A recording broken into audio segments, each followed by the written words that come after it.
Howdy folks, welcome back to History You Can Hold. Today we're going to put together the flat pans of Gepard by Aco. He did it in 1/100 scale. I scaled mine up to 135 to match some of the other models here. So first things first in here is you can get these body and pieces off and remove the supports. So take your little set of cutters, whatever you got, scissors, something, and go in and just start hacking away at the main supports areas. Get the main body off with the kit. And once you get that done here, we got all these different little support pieces. I kind of do my own little, I guess you call them layers and printing stuff. So you may not have the supports that I do. But first, I like taking a pair of needle nose pliers in there, especially getting stuff like that out. Going in there and breaking the top of the tree off, right here in the branches. That way you don't break anything that might be important in there. So we're going to remove all these pieces here. Best you can. Some of them are in there pretty good, but see here, you got little stuff. Now you got your main base disconnected. Now next thing we can cut apart, we got this, put this off the side, is the tracks. The tracks gonna be going on next here. He thankfully has a track assembly that's pre-made and put together, so you don't have to deal with the annoying put every single track piece together, which drives me insane. Cut all of them loose. Got them loose there.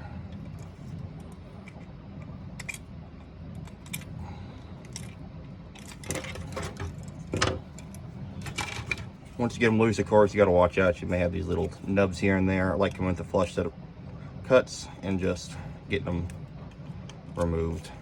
If you have some place that's really high and you can't really get rid of, you always take a piece of sandpaper or file and file them down. So once you get everything cleaned up, you'll be ready to put the base and the tracks together.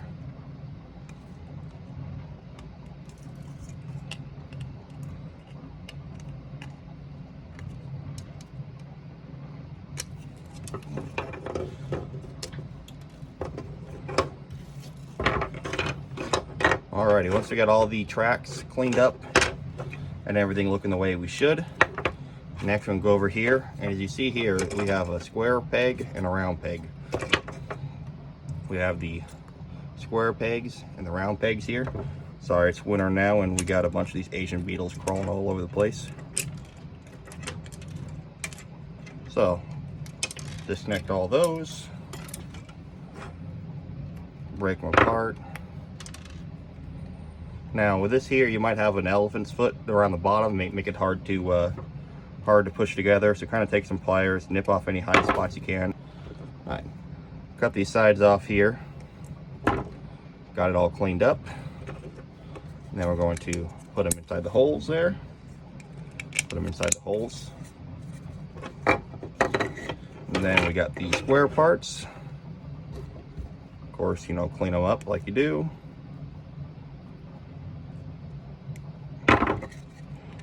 Put it inside there, snaps in place nice and neat. He did a good job on the tolerances. Got them all in there. And then, of course, all you do is just put the track pieces on the side. Now, these ones might be a little tight in some places, so just be gentle if you can. Slowly start pushing them in together. Here, just snap there. Snap there. Now, depending on your tolerances, you might have a little bit loose. What I did with these ones, I actually glued it all together. Oh, there goes my radar. But a little bit of sort of super glue would work really well to help keep this thing together here. Of course, once you put the other track side on,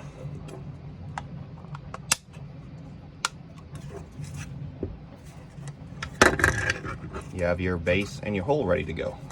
Tracks and everything. Now, after that, we'll start on the turret. The turret's got a lot of supports on, so it might take a minute to clean in it. So we'll get this thing cut loose and the supports off here, and we'll get back to you. Alrighty, folks. Once you got your turret here all cleaned up, you're ready to install the base and the radars. Now, we'll start here with the base. Of course, the base is this big old one, helps it to spin. So cut that thing loose, clean it up, and you can install it on the base right here. Fits in there nice and easy, spins around, you know. It does turret things. Now you have a turreted Gepard. Now after that, we're going to do the radar. We have two different radars. You have your S-band here, and you have your Doppler radar. This radar is actually pretty interesting. What this one does is it's more of a low fidelity, kind of like you'd see on, I guess maybe think of it's be able to see the aircraft from far away. Think of it when you're outside, you can hear a helicopter coming. You know which direction it's coming from, but you can't really quite see it or see an aircraft. That's what this thing does, is it helps the crew know that, oh, hey, there's an aircraft out there, and might need to swing the turret towards it. Now, because when they swing the turret towards it, then they can use this, which would be your high fidelity, which is a Doppler radar. This is the S-band, and this is your Doppler radar. And this one is what's actually going to track and allow your guns to track the target and fire if this one was the upgraded model with Stinger missiles off the side. Now, this one just uses guns. Alrighty, we got these off here. At the bottom here, when you got this brim, you need to clean up this brim a little bit best you can. The S-band radar here goes in the back. Well, actually, what this does is designed to spin. In real life, this will be spinning pretty quick, searching constantly around the vehicle, and then it folds down for transport and to lower the signature of the vehicle when they're moving, maybe from through the enemy, not through the enemy, but within the enemy's line of sight. That way you don't have that 3 or 4 foot radar sticking up the top. Alrighty, just got that on now. Got some more supports to remove. Just one little one in the base here. If I can get my fat hands in there. Pull out all of the supports. I'm lazy. You can print this without the support in there to make it a little easier, but yeah, easier just to have the autofill do it. Almost there. Alright, we got the support out. This is your Doppler band radar, moving back and forth really nice. Might have some overhang there, clean that up, make it look nice and pretty. And then the front, and now the radar can search and scan. So you're following the target, and sometimes it goes like this, and then the turret can follow over and lead the guns. Alrighty, yeah, and then sometimes you might want to glue this in because this thing gets annoying when it falls out. Alrighty, after that now, all we got left is the guns and the 2 antenna. Be careful, these are not, right here, these are not actually to cut. You got the cut here in the small places, right there. That way you don't damage the antenna.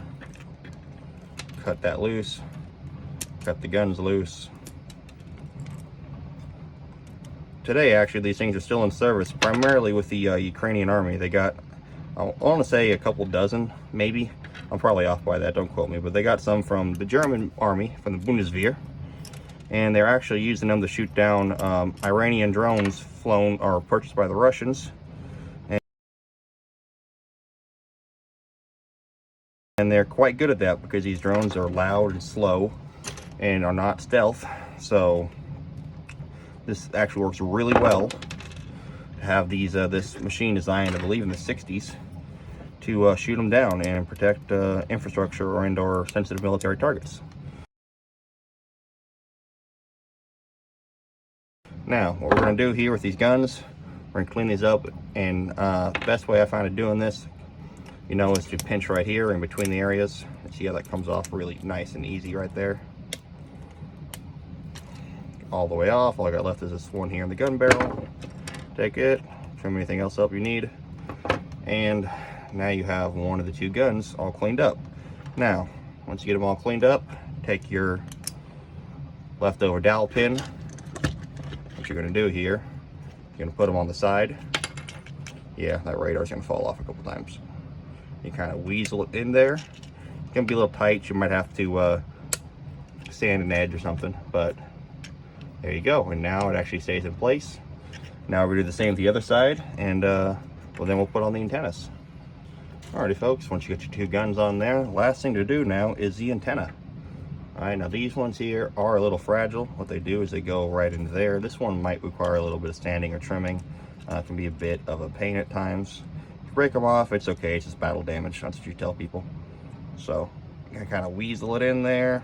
I don't know if I'm going to be able to fit this one. Let me see if I can get on the other side. Nah, she's pretty tight.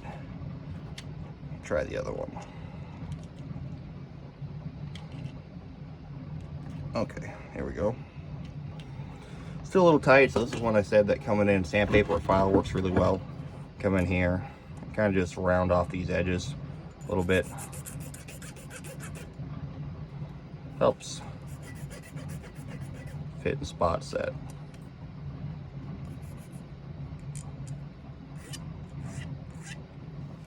That might be difficult to do otherwise. So let's try this again.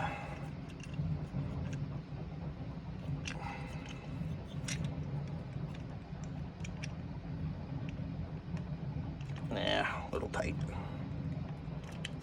In there.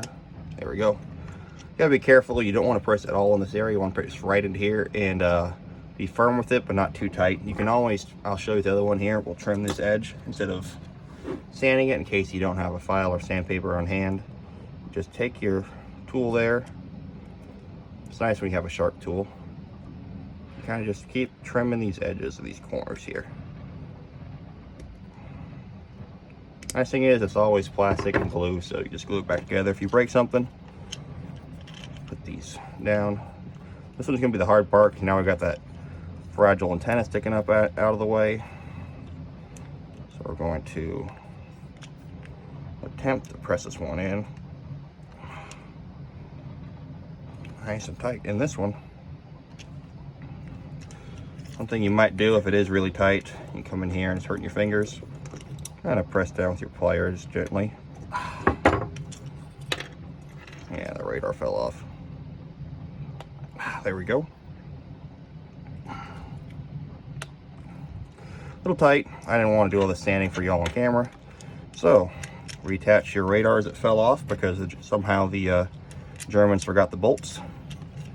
And put your turret back on, and now you have a functioning, as the radar falls off, Gepard with the guns and go all the way up vertical to shoot those targets way up in the sky, and perfect for any desktop ornament. Thank you all very much. Have a good rest of your day.